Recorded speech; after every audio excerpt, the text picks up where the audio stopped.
पहाटेचा सूर्य उजळलाय मंडळी आणि आपण निघालेलो आहोत गावाला कोकणात. रात्री 10 वाजता ऑफिसला आलो. त्यानंतर एवढं काम होतं सकाळचे 5 वाजता निघायचं होतं.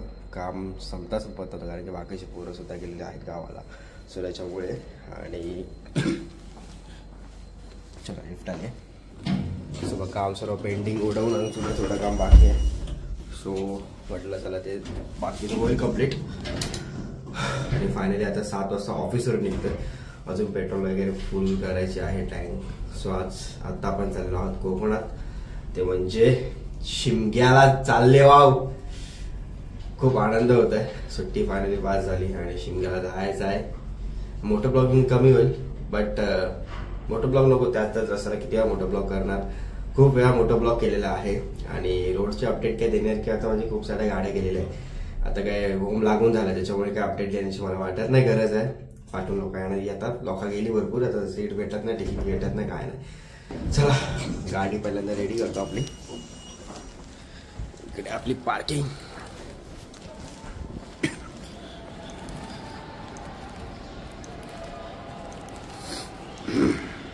गाडी इथे आपली उभी आहे पार्किंग मध्ये. गाडी मस्त आहे की पार्क केलेली आहे. तर गाडी आता रेडी करतो. बॅग काय पाठी लावत नाहीये, पुढेच ठेवतो नेहमीप्रमाणे. बरं पडेल, इझी पडेल मला ते. चला आता पटकन रेडी होतो आणि तुम्हाला आता रोडवरती भेटतो. चलो स्टे ट्यून आहे आजच्या ब्लॉगमध्ये. एन्जॉय असेल आजचा ब्लॉग कारण की आज घरी येणाऱ्या आपल्या ग्रामदेवतेची अर्थातच रणभैरीची पालखी येणार आपल्या घरी आणि पालखीसाठी खास मी निघालो आहे. आणि बाकीचे सुद्धा जे काय आता शिमगा असेल आपला, आपण 4 दिवस एन्जॉय करणार, तर तुम्हाला नक्कीच बघायला भेटेल आपल्या ब्लॉगमध्ये. चला शेट्यून म्हणजे लास्टपर्यंत. ब्लॉग आवडला तर लाईक, कमेंट, शेअर आणि सबस्क्राईब करा आपल्या ओंकार ऑफिशियल यूट्यूब चॅनलला. चला आता मंडळी फायनली आता आपली बाईकसुद्धा रेडी झालेली आहे. हेल्मेटसुद्धा केली. माउंट वगैरे काय केलं नाही आहे कारण की जेव्हा मोठं ब्लॉग करायचं ना आपलं त्याच्यामुळे. आणि आपली बाईकसुद्धा इथे रेडी आहे. मस्त वेगळी पूर्ण प्रॉब्लेम पूर्ण रेडी आहे, पूर्ण रेडी. चला आता राईड चालू करतोय मी.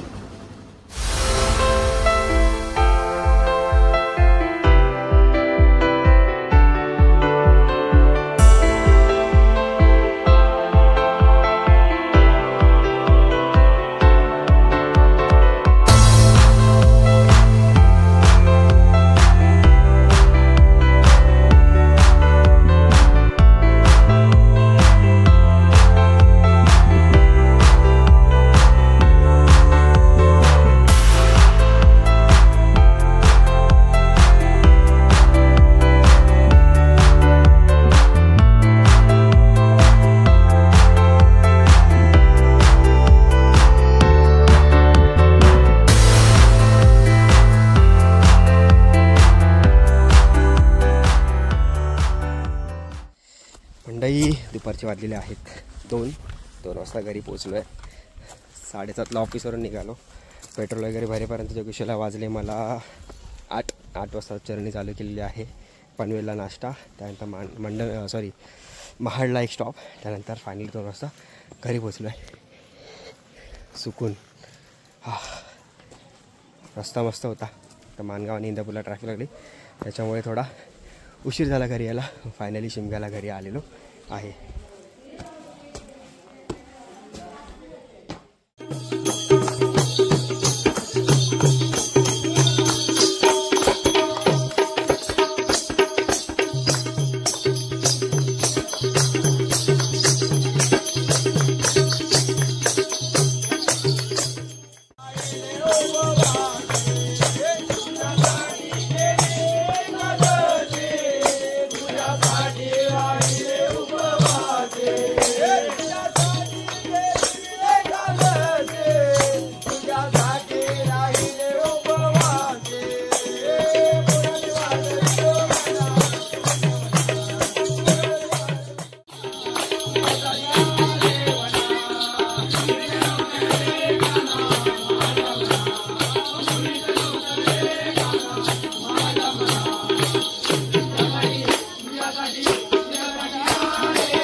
आणि कधी कधी मिळाला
तर मंडळी आत्ता का झालेली आहे संध्याकाळ आणि संध्याकाळी म्हणजे आमच्या घरी सर्वात लास्ट पालखी येते.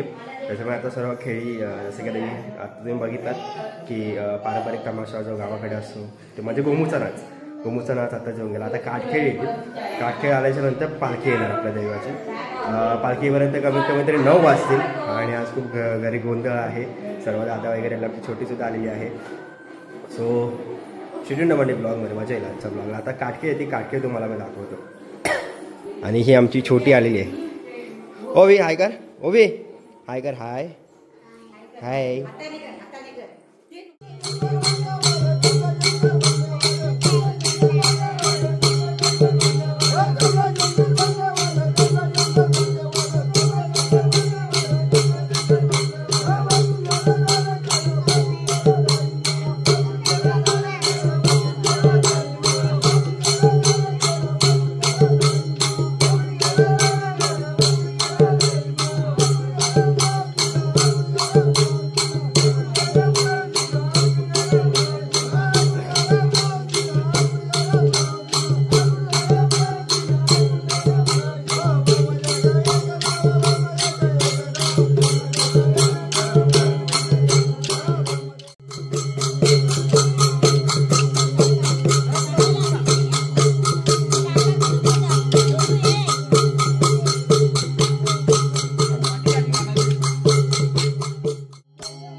संभाषी बाल बाबा गेले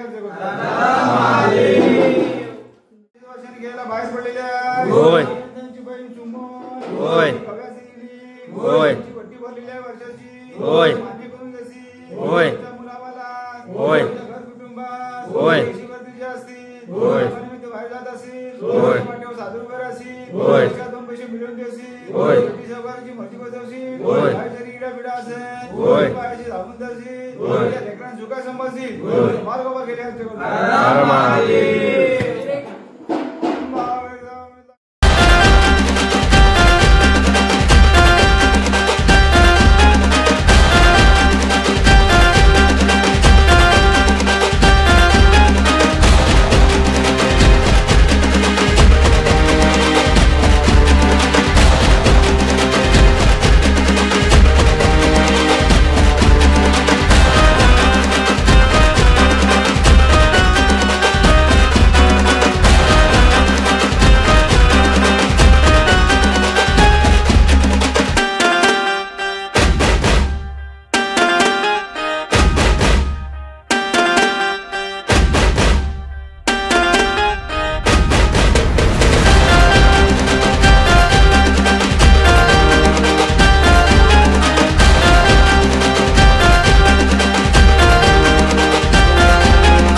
मान्य करून मुलावाला घर कुटुंबात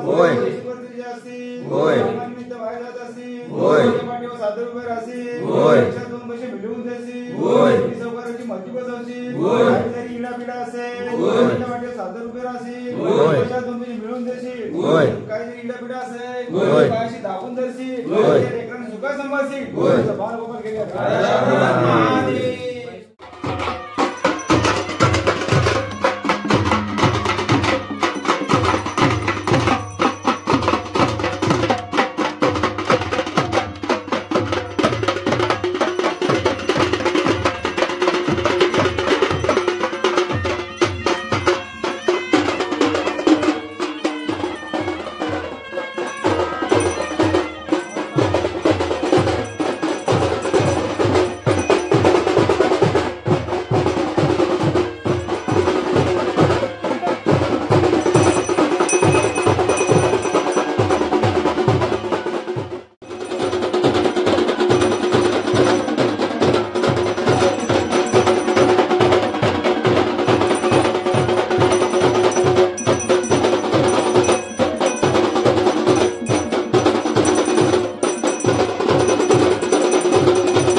मंडळी चला आता ब्लॉग एंड करण्याची वेळ झालेली आहे. ते म्हणजे आजचा प्रवास मी बघितला मुंबई टू दापोली, घरी आलेली पालखी आणि रात्री भजन. पुढच्या ब्लॉगमध्ये भेटू. असंच काहीचं इंटरेस्टिंग असणार आहे. गावातले तुम्हाला खेळ दाखवणं, खेळासोबत फिरायचं आहे आणि रात्रीचा पारंपरिक तमाशा फिरू मस्तपैकी. चला भेटू पुढच्या ब्लॉगमध्ये. तोपर्यंत थँक्यू सो मच.